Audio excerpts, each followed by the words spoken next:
Hello, everybody. It is me, Martinez-Bateman. I am the CEO of New Coyote Consulting. We are an equity and communications consulting firm here in the Pacific Northwest.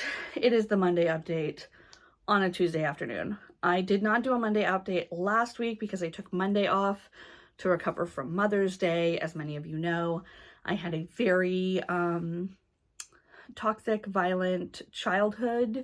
And as a result of that, Mother's Day and Father's Day are just really hard for me. So I took the day off. I didn't do much, mostly took care of myself, and I'm really grateful that I did that.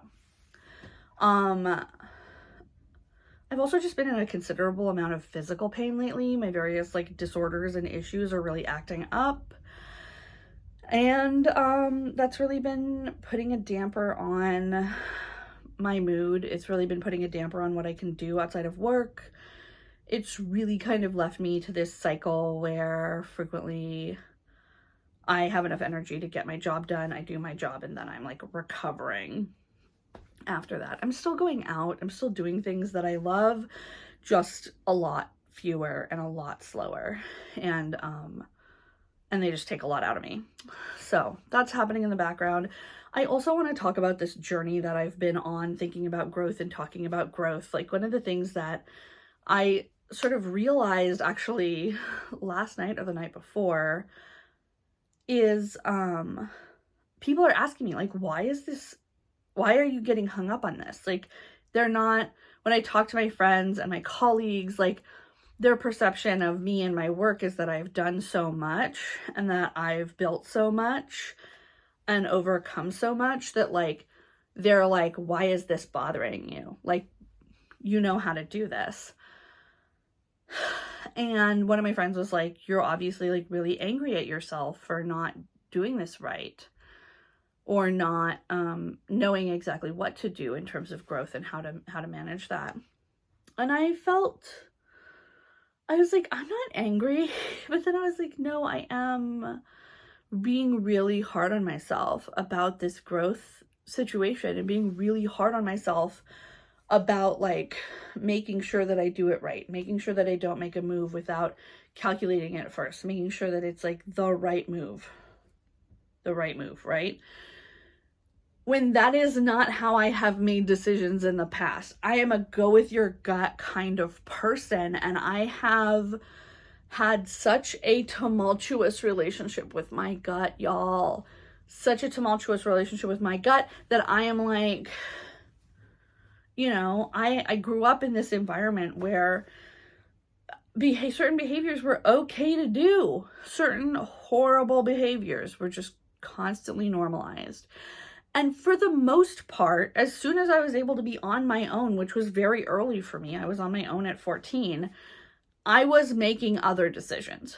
I was not buying into the truth of my family, or the supposed truth of my family, which was that violence was the answer.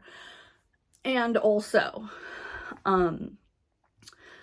I would still, for years, up until extremely recently, up until right before I founded this fucking company, I had people in my life who would not do what they said they were going to do, who were not reliable, who were not accountable to the community that they claimed to be a part of, who did not protect other people.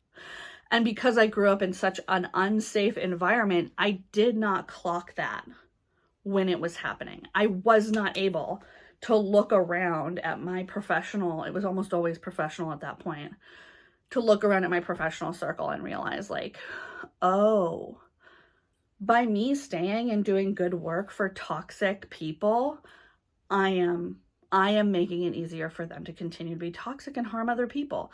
I was the engine that drove their oppression, their oppressive bullshit. I raised money for people who wasted it on garbage, who stole it, who used it to be racist to people. I, worked for organizations that refused to acknowledge workers' rights. I did so much in my career, and I know that we all have because it's capitalism, right? We have to do this, or unless we are independently wealthy, we will starve to death.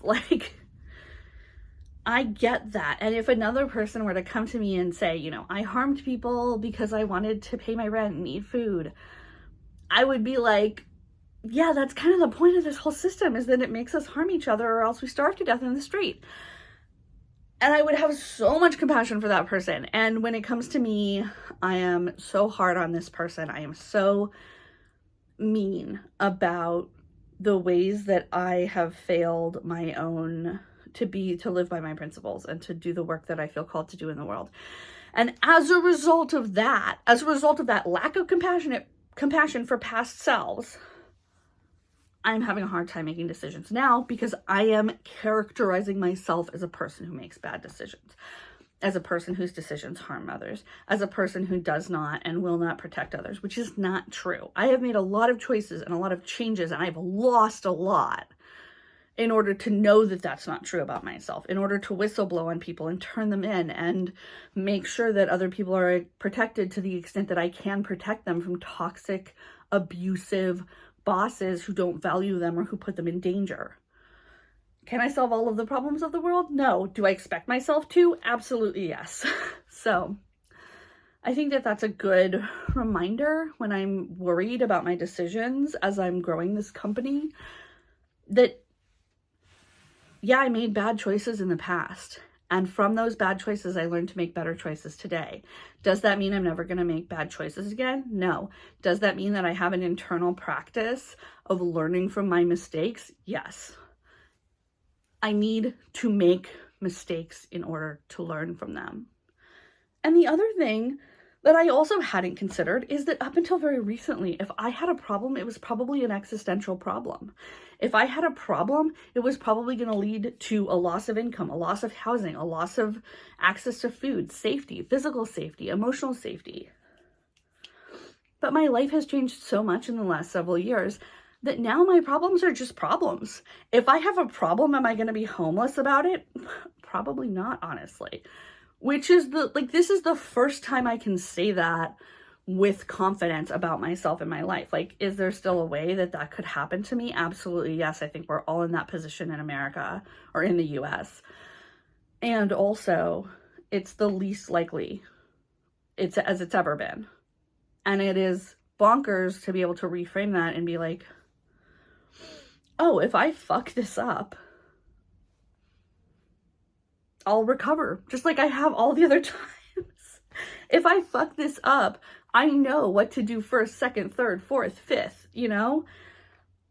I have enough just like wealth and security and experience and a good network and skills and all of these things that I have the ability to make mistakes. And I have the ability, because I have the ability to make mistakes, which I didn't have when I was younger, I have the ability to come back stronger from those mistakes.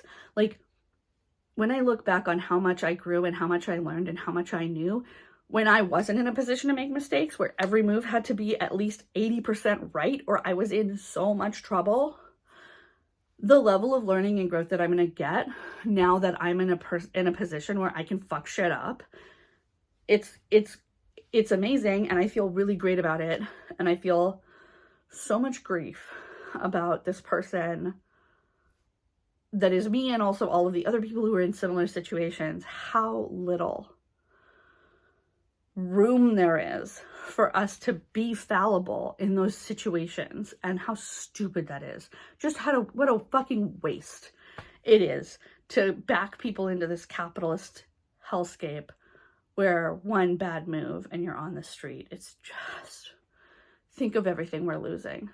And it makes me real mad. So that's a big jumble of thoughts. I've got to go.